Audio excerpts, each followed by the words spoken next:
Selamat pagi semuanya. Hari ini saya akan menyampaikan materi presentasi berjudul Physical and Mental Well-being of a Trans Person in Indonesia untuk mata kuliah Design for Social Innovation.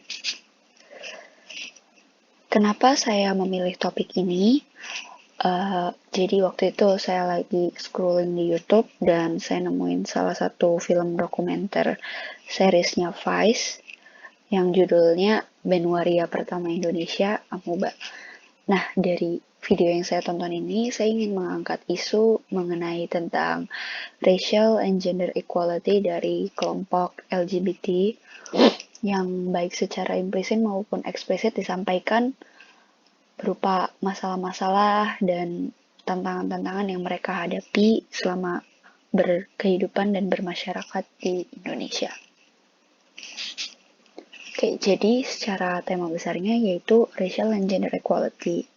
Indonesia itu negara dengan banyak kultur dan budaya, sehingga udah menjadi hal yang umum kalau misalnya tiba-tiba muncul sekelompok orang yang primordialismenya tinggi, kemudian mereka menstigmatize kelompok lainnya, terutama yang minoritas. Dan sebenarnya jujur aja ini bukan suatu hal yang baik, karena dengan munculnya stigma akan sangat mudah menumbuhkan budaya diskriminasi, sedangkan budaya diskriminasi adalah budaya yang destruktif dan tentu saja hal tersebut harus dihilangkan karena tidak sejalan dengan unsur-unsur kemanusiaan, terutama pada hak asasi manusia. Jadi sebagai kasus pembuka, saya ingin mengangkat kasus kejadian yang baru terjadi 4 April yang lalu. Baru-baru ini, seorang transseksual di Indonesia bernama Mira dibakar hidup-hidup karena dituduh telah mengambil uang dan dompet milik orang lain dan langsung dieksekusi oleh preman setempat. Beliau mendapatkan perlakuan kekerasan fisik sampai disirami bensin, dan salah satu dari preman tersebut menyulut api sehingga membakar hidup-hidup tubuh beliau. Kemudian beliau berusaha menyelamatkan diri, namun di tengah perjalanan beliau tidak kuat sehingga dibawa oleh warga setempat ke rumah sakit terdekat di Cilincing, Jakarta Utara waktu itu, rumah sakit Koja, dan pada keesokan harinya beliau dinyatakan meninggal dunia. Dari kasus ini dapat kita simpulkan bahwa society atau masyarakat di Indonesia masih belum bisa menerima keberadaan kelompok ini dan masih banyak narasi kebencian terhadap LGBTQ+.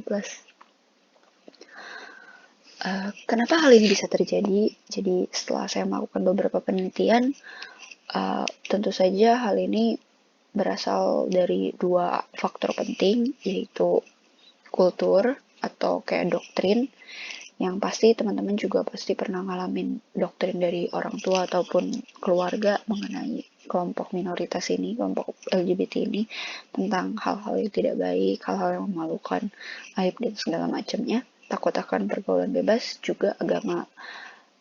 Penyimpangan orientasi seksual dianggap oleh agama sebagai suatu dosa, suatu bentuk dosa, sehingga tekanan sosial ini memaksa seorang trans person untuk berjuang atau bertahan hidup dengan apapun yang mereka miliki, sehingga tidak jarang bahwa mereka jatuh ke dalam jurang ataupun situasi yang kurang menguntungkan, seperti mereka mau tidak mau harus bekerja sebagai PSK atau bekerja di bidang prostitusi, di mana hal tersebut akan memperburuk keadaan.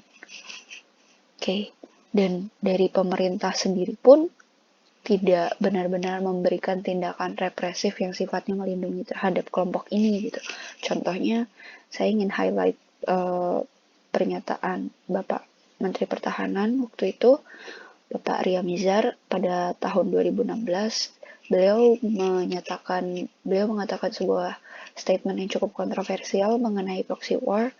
Beliau mengatakan bahwa keberadaan komunitas ini merupakan salah satu propaganda dari negeri-negeri barat yang akan merusak generasi muda Indonesia. Di satu sisi maksud beliau baik, maksud beliau adalah ingin menjaga generasi Indonesia dari segala ancaman, baik berupa yang terlihat fisik maupun non-fisik. Namun dalam hal ini keberadaan antara proxy war dan LGBT community tidak dapat disamakan karena saya tidak menemukan korelasinya antara pengaruh buruk dengan proxy war gitu. Kemudian dilanjutkan pada tahun 2020 juga beberapa fraksi partai politik dalam DPR juga mengusung RUU Ketahanan Keluarga yang sifatnya mendiskriminasikan kelompok ini. Di salah satu rancangan undang-undang yang diajukan terdapat pasal yang menyatakan bahwa setiap individu maupun keluarga yang mengalami penyimpangan orientasi seksual diharapkan dan diwajibkan melaporkan dirinya kepada instansi pemerintah terkait untuk mendapatkan rehabilitasi, di mana dalam hal ini menyatakan dengan jelas sekali bahwa pemerintah Indonesia merupakan pemerintah yang masih bersifat transfobia atau fobia terhadap kaum LGBT. Dan dari fakta-fakta yang saya rangkum ternyata tidak cuma hal itu saja. Berikut adalah fakta-fakta yang saya rangkum dari beberapa sumber seperti Tirto, USAID Government, dan Ars Prami. Jadi seperti kita ketahui bersama bahwa Undang-Undang Indonesia hanya membagi hak warga negara dan kewajibannya kepada dua gender saja, yaitu laki-laki dan perempuan. Dan di sini terlihat dengan jelas bahwa pemerintah tidak mengakui kelompok tersebut secara resmi. Selain itu, survei yang pernah dilakukan salah satu institusi riset di Amerika Serikat juga menyatakan bahwa 93% masyarakat beragama di Indonesia menolak keberadaannya kelompok ini.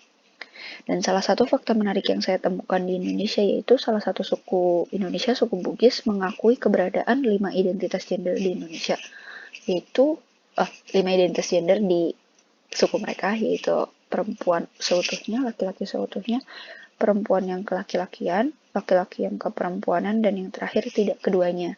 Dan seringkali yang 3 kelompok marginal tersebut cenderung dianggap seperti leluhur ataupun titisan karena mereka berbeda dan mereka istimewa gitu. Kemudian 10-12% kekerasan dalam kasus kelompok minoritas ini berasal dari keluarganya sendiri, terutama orang tua.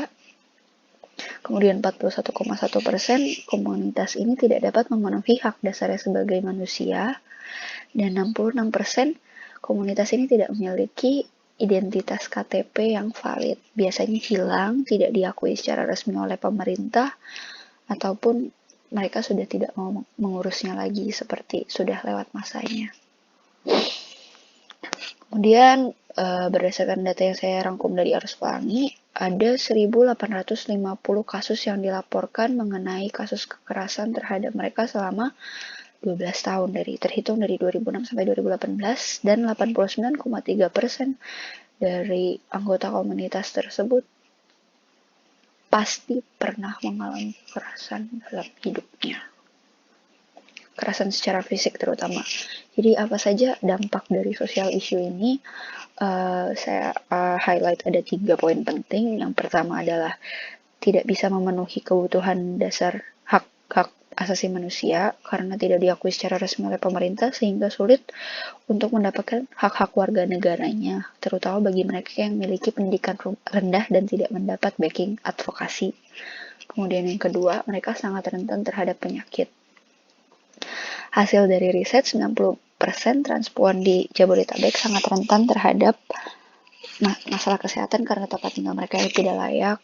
Selain itu, pergaulan mereka yang bebas dan jenis pekerjaan yang mereka tekuni juga membuat mereka lebih rentan terkena penyakit seperti HIV atau AIDS. Kemudian yang terakhir, mental well-being. Trauma, depresi, PTSD, dan mental illness dan lainnya dapat muncul ketika individu tersebut tidak bisa menerima dirinya. Bagaimana mereka bisa menerima dirinya sendiri kalau lingkungan yang mereka sendiri sudah menekan bahwa yang mereka hadapi ataupun diri mereka yang sebenarnya adalah sebuah aib ataupun hal yang tidak layak untuk diakui gitu.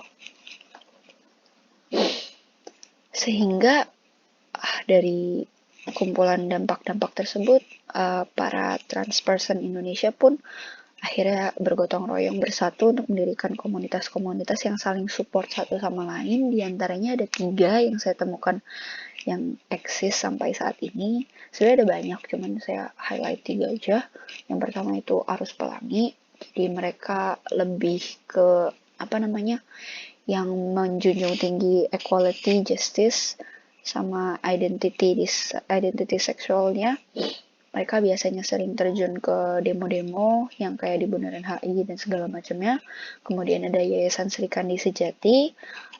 Organisasi ini sudah ada sejak tahun 1980-an dan mereka rutin mengadakan workshop, legal assistant, education, dan informal education bagi mereka yang ingin mendapatkan edukasi.